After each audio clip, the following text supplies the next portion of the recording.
오늘까지 포함해 이번 정부 들어서만 어느덧 18번째 부동산 대책이 나왔습니다. 갈수록 대출은 힘들어지고 종합부동산세 부담은 커지는 가운데 정부는 더 이상 주택으로 불로소득을 벌기 어려울 것이라는 메시지를 지속적으로 시장에 보내고 있는데요. 과연 이런 대책들로 집값을 잡을 수 있을지는 아직 미지수입니다. 이어서 이지한 기자가 보도합니다.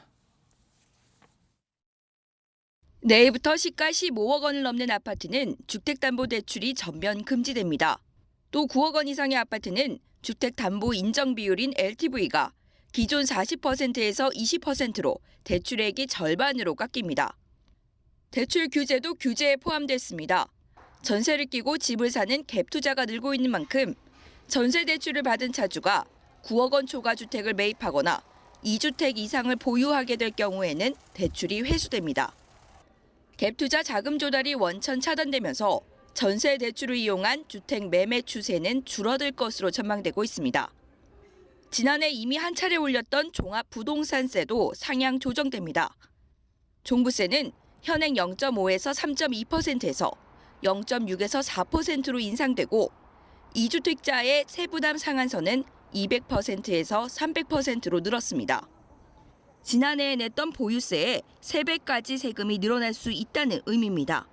하지만 전문가들은 이번에 나온 수요 억제책들이 새로운 내용이 아닌 만큼 급격한 가격 안정세를 기대하긴 어렵다고 전망하고 있습니다.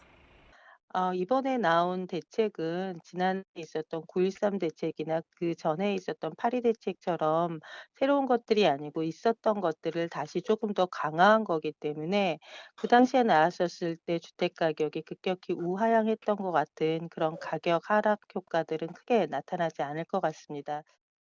정부가 마련한 다주택자들의 일시적 양도세 중과 배제 등 다주택자들의 퇴로 마련 역시 매물 잠김 현상을 완전히 해소하기에는 어려울 것으로 전망하고 있습니다.